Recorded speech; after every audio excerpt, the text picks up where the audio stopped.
민수기 10장 29절에서 32절까지를 봅니다. 같이 읽습니다. 모세의 장인 미디안 사람 르우의 아들 호밥에게 이르되 여호와께서 주마하신 곳으로 우리가 행진하나니 우리와 동행하자. 그리하면 선대하리라.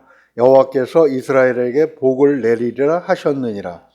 호밥이 그에게 이르되 나는 가지 아니하고 내 고향 내 친족에게로 가리라. 모세가 이르되 청하건대 우리를 떠나지 마소서. 당신은 우리가 광야에서 어떻게 진칠지를 아나니 우리의 눈이 되리이다. 우리와 동행하면 여호와께서 우리에게 복을 내리시는 대로 우리도 당신에게 행하리이다. 아멘. 우리와 동행하자 라는 모세의 이 권유를 제목으로 삼아봤습니다. 얼마 전에 이 사진 찍는 사람들 모임에서 등대를 주제로 뭐라고 얘기하나요? 테스트라고 얘기하나요? 사진전을 한번 개최한 적이 있습니다. 그래서 1등, 2등, 3등, 장려상 이런 상들이 쭉 나왔는데 보면서 좀 안타까운 것은 원래 등대는 무엇을 위해서 세워놓는 것입니까? 배들을 위해서 어두운 밤에 풍랑치는 바다에서 배들을 안전하게 암초나 이런 데 부딪히지 않도록 인도해 주는 것이 바로 등대의 역할이죠. 근데 이 상을 받은 사람들의 사진을 보니까 등대 자체의 그 아름다운 모습, 거기에 다 초점이 맞춰져 있더라고요. 그래서 이건 본질을 잃어버린 그런 게 아닌가, 심사위원들이 좀 잘못 판단한 건 아닌가, 그런 생각을 한번 해본 적이 있습니다. 본문은 이스라엘 백성이 모든 준비를 마치고 가나안을 향해 본격적으로 행진하는 이야기가 시작되면서, 오늘 10장 29절이죠. 이스라엘이 본격적으로 행진하는 이야기가 시작되면서 중간에 느닷없이 삽입된 그런 구절입니다. 28절의 이야기는 33절로 이어지게 되어 있고요. 그 가운데 갑자기 이스라엘 사람이 아닌 한 인물의 이야기가 툭 불거져 나온 것이죠. 이것은 우연이 아니고 성경을 기록한 분의 의도적인 편집이라고 볼 수가 있습니다. 즉 이스라엘이 출애굽해서 가나안 땅으로 향하는 과정을 우리가 쭉 살펴보고 있잖아요. 그러면 우리의 관심은 이스라엘 백성이 성공적으로 가나안 땅에 입성하느냐 못하느냐, 여기에만 초점이 맞추어지게 됩니다. 왜냐하면 우리는 표면적인 것 보고 또 우리의 생각과 기억이 그렇게 깊지도 않고 넓지도 않아서 겉으로 드러난 것만 주시하기가 쉽기 때문에 그렇습니다. 그러면서 정작 중요한 핵심, 즉 등대가 세워진 목적을 잃어버리고 아름다운 등대의 모습에 현혹이 되는 것과 같은 그런 잘못을 범할 수도 있는 것이죠. 이스라엘이 왜 가나안 땅으로 들어가야 됩니까? 중요한 것, 하나님께서 이스라엘을 택하셔서 그들을 가나안 땅으로 들여보내시려고 하는 가장 중요한 핵심이 무엇입니까? 그건 이미 창세기 12장 1절에서 3절에서 하나님께서 말씀하신 바가 있죠. 어떻게 말씀하셨습니까? 가나안 땅으로 들어가라. 왜요? 너를 창대하게 하고 복을 주겠다. 2절에서 그렇게 말씀하십니다. 그 이유가 무엇입니까? 복이 되게 하시겠다, 이렇게 말씀하십니다. 복을 받는 사람이 아니고 복 자체가 되게 하시겠다. 그 이유는 3절에서 밝히고 있습니다. 즉 복의 근원이 되게 하시겠다.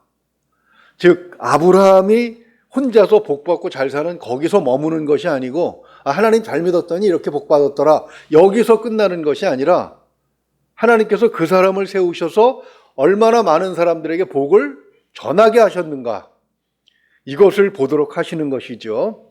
바로 이 이야기 가운데 이스라엘의 출애굽 사건이 있는 것이고 가나안 정복의 이야기가 이어지고 있는 것입니다.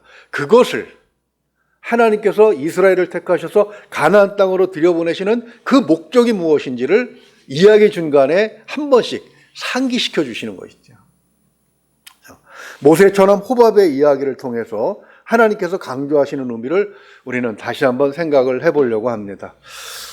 모세는 애굽 사람을 살해하고 미디안 광야로 도망가서 미디안의 제사장 이드로의 딸 십보라와 결혼을 합니다. 오늘 우리가 읽은 본문 29절에 호밥이라고 하는 사람은 처남이 되는 것이죠. 그래서 본문의 요약은, 즉 모세가 처남에게 함께 가나안 땅으로 가자고 권유하는 것입니다. 그렇죠?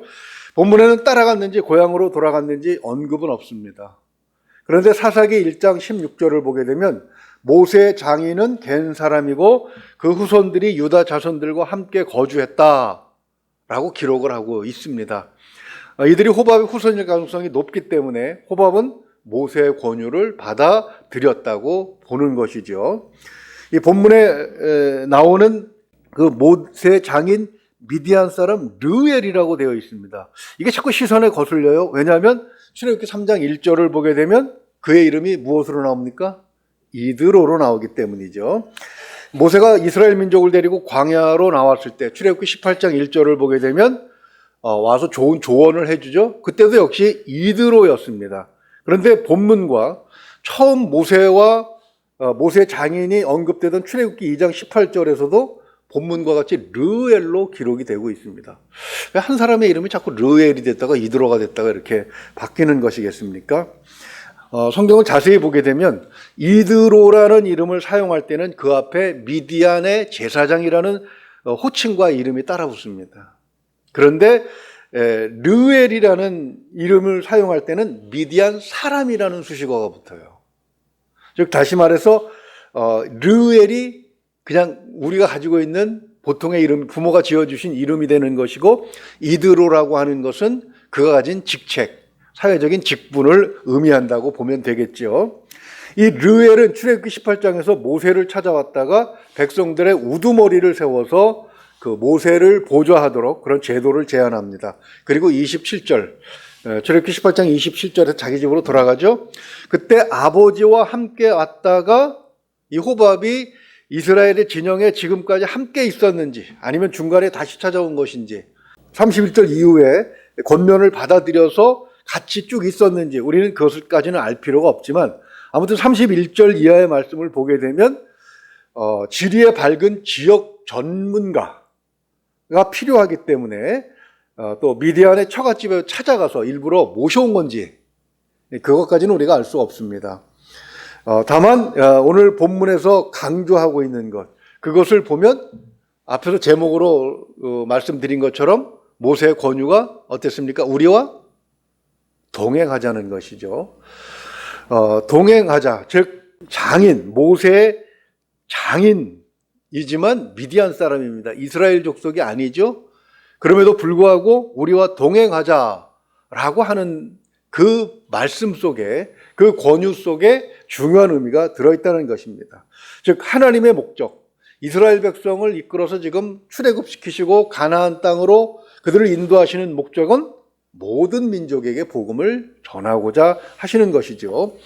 사실 출애굽 시에 이스라엘만 나온 것은 아닙니다. 11장 4절 말씀을 보게 되면 그들 중에 섞여 사는 다른 인종, 우리가 잡족이라고 얘기하죠. 그들도 같이 나왔습니다.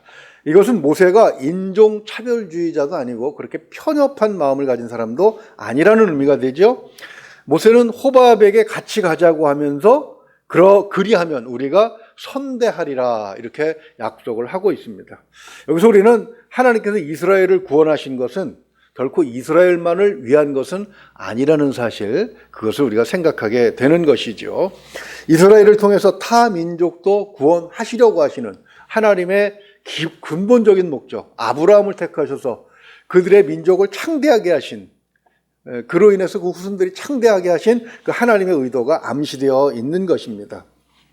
두 번째로 오늘 본문 말씀을 보게 되면 한 가지 중요한 것이 있는데, 하나님의 복은 나누어 준다고 해서 줄어드는 것이 아니라는 것입니다. 모세가 호밥에게 가나안 땅으로 함께 가자고 권유할 수 있는 이유 가운데 우리 29절 보게 되면 우리가 행진하나니 우리와 동행하자, 그리하면 선대하리라, 여호와께서 이스라엘에게 복을 내리리라 하셨느니라, 이렇게 말씀하고 있습니다. 이스라엘에게 복을 내리리라는 약속과 호밥을 선대하겠다는 것과 무슨 상관이 있습니까? 그것은 이스라엘이 받는 그 복을 호밥에게도 혜택이 돌아가도록 나누어 주겠다고 약속하는 것이죠. 다시 말해서 모세는 기본적으로 하나님이 주신 복은 무한하다라는 그런 믿음이 있었던 것입니다. 즉 하나님께서 우리에게 주시는 복은 나누어 주어도 아무리 많이 나누어 주어도 부족함이 없다는 것이죠. 사실 오늘날 많은 교회들이 자기와는 성향이 다른 그런 사람들과 함께 일하는 것을 좋아하지 않습니다. 많이 들어본 여러분 유명한 일화가 있죠. 저도 여러 번 사용했습니다만 미국의 어느 주일날 아침에 아름답고 웅장한 교회 앞에서 파이프 오르간 소리가 기가 막히게 흘러나오고 있는데 그 교회 앞에 한 흑인 아이가 울고 있었습니다. 예수님께서 그 아이에게 물으셨죠. 그랬더니 그 흑인 아이는 교회 사람들이 흑인은 이 교회에 들어올 수 없다라는 말을 듣고 쫓겨났기 때문에 슬퍼서 옵니다 라고 말씀을 드렸습니다. 그때 예수님께서 어떻게 대답하셨습니까? 얘야 슬퍼하지 마라. 나도 쫓겨났단다.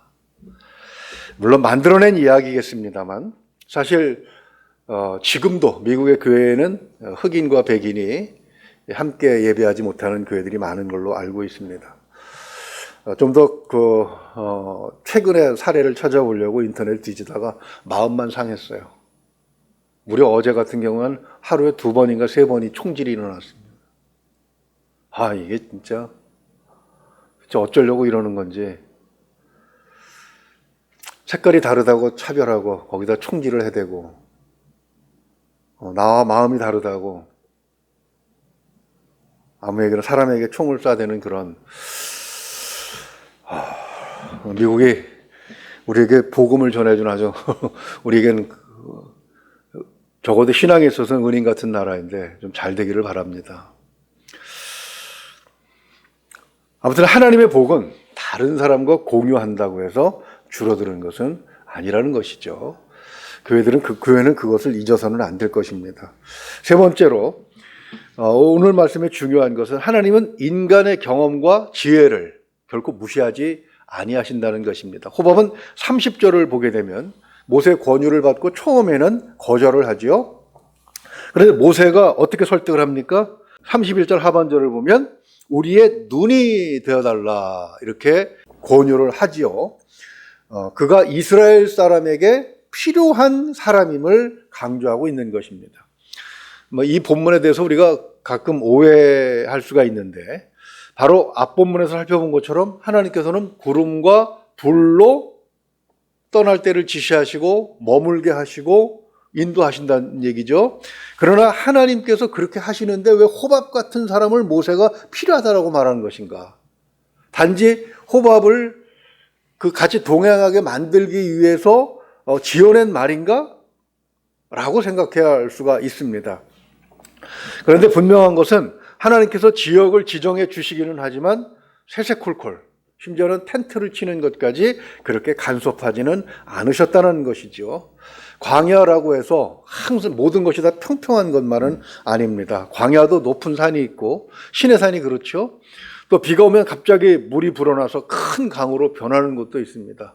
얼마 전에 그 사막에 큰 비가 내려가지고 예멘인가 하는 곳에 홍수가 나는 것을 보면서 이게 사막에 비가 전혀 안 오는 곳은 아니구나라는 생각을 해본 적이 있습니다.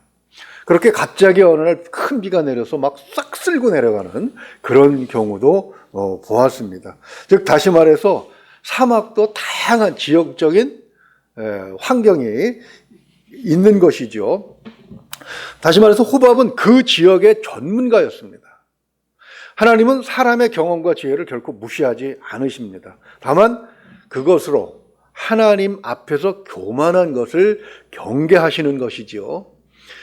우리가 가진 경험과 지식을 모두 내려놓고 하나님 앞에 겸손하게 무릎을 꿇을 때 하나님은 우리를 가장 필요한 곳에 또 그래서 가장 우리를 높여주는 곳으로 인도해 주실 줄로 믿습니다. 중국말에 그런 것이 있습니다. 사람은 자기를 알아주는 사람을 위해서 목숨을 바친다. 성경은 이 말을 바꿔서 이렇게 말씀하고 있습니다. 즉 하나님은 그 사람이 그 교회에 필요하기 때문에 소속되게 하신 것이다. 필요 없는 사람은 아무도 없다. 그런데 불행하게도 많은 사람들이 그냥 출석만 하는 것으로 만족하는 경향을 볼 수가 있습니다. 안타까운 이야기죠. 말씀을 정리하면 그렇습니다. 하나님께서 이스라엘을 택하신 것은 우리를 포함해서 만민을 구원하시기 위한 것입니다. 하나님께서 교회를 세우신 것도 택하신 자들을 구원하기 위해서이지만 우리를 택하신 것도 또 아직 구원받지 못한 자들에게 복음을 전하도록 하시기 위한 것임을, 그래서 우리는 잊어서는 안 되는 것입니다. 모세는 오늘 말씀을 통해서 관계 전도의 모범을 보여주고 있습니다. 즉 우리의 친척이나 친구들 가운데 아직 믿지 않는 사람들이 있다면 어떻게든 복음을 전해 보자는 것입니다. 그러면 호밥같이 이스라엘 민족이 전진하는데 정말 도움이 되고 필요한 사람을 우리는 만날 수도 있는 것이죠. 교회는 소속된 모든 사람에게 그 속에 심어준 달란트를 사용하도록 그렇게 세워주어야 합니다. 어렸을 때부터 이것도 시켜보고 저것도 시켜보고 미숙하지요. 전문가보다 모자라지요. 그러나 그럼에도 불구하고 이렇게 저렇게 시켜보면 그 중에 재능이 발견이 되는 경우죠. 그 아이돌들이 텔레비전에 나와서 인터뷰하는 걸 보면 상당히 많은 아이들이 교회에서 재능이 발굴이 돼가지고 밖으로 나온 것을 볼 수가 있습니다. 그것이 하나님의 은혜라고 생각을 해야 되는데 이게 또 그 연예인으로 영광을 누리다 보면 이게 자기 건 줄 알고 자기가 그렇게 한 건 줄 알고 교만해지는 경우가 참 많아요. 스티브 유라고 유승준이가 얼마 전에도 또 뉴스에 나왔던데 생각할 때마다 안타깝습니다. 한국에 오자마자 얼마나 많은 영광을 받았습니까? 또 그 아이 덕분에 전도도 잘 됐었어요. 제가 목회할 때도 그 유승준 덕분에 청년들도 많이 교회로 나왔던 기억이 있습니다. 한순간에 배신을 때리는 바람에 오히려 교회에 짐이 되고 말았는데, 사람들의 달란트를 사용하도록 개발해 주는 것이 또 교회가 하는 역할이기도 하지만, 그렇게 개발된 역할로 그렇게 자기 속에 달란트를 발견해서 크게 되었다고 한다면, 그래서 그것으로 나의 삶도 풍요롭게 되었다면 그것이 하나님의 은혜인 것도 잊어서는 안 되는 것이죠. 말씀을 정리하면 그렇습니다. 하나님은 각 사람에게 은사를 부여해 주셨습니다. 그 은사를 개발하는 것이 교회의 책임이라면 또 그 은사를 썩이지 않아야 하는 것이, 썩게 하지 않아야 하는 것이 성도된 사람들의 본분이라고 할 수가 있을 것입니다. 그를 통해서 하나님 목적에 쓰여진다면 얼마나 감사하겠습니까? 오늘도 하나님께서 우리에게 주신 은사, 각자가 가지고 있는 은사들을 아낌없이 사용하셔서 하나님이 주신 복을, 무한한 복을 세상에 나누어 줄 수 있는 우리 모두가 될 수 있기를 주님의 이름으로 축원을 드립니다. 기도하겠습니다. 은혜로우신 우리 아버지 하나님, 때때로 우리는 너무 시야가 좁아서 하나님이 우리를 선택하시고 그리고 은혜 받게 하시고 하나님의 자녀 삼으시고 권세 주신 그런 이유들과 목적들을 잊어버릴 때가 있습니다. 그저 아집에 사로잡혀서 오직 나만을 위해서 어린아이가 부모 앞에 떼쓰는 것처럼 그저 욕심만 부리는 그런 때도 있음을 고백하지 않을 수 없습니다.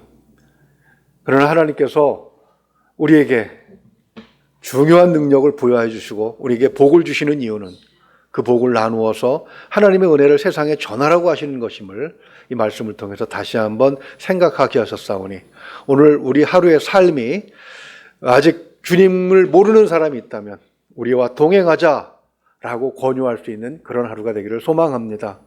하나님, 우리에게 용기를 허락하여 주시고 지혜를 허락하여 주시옵소서.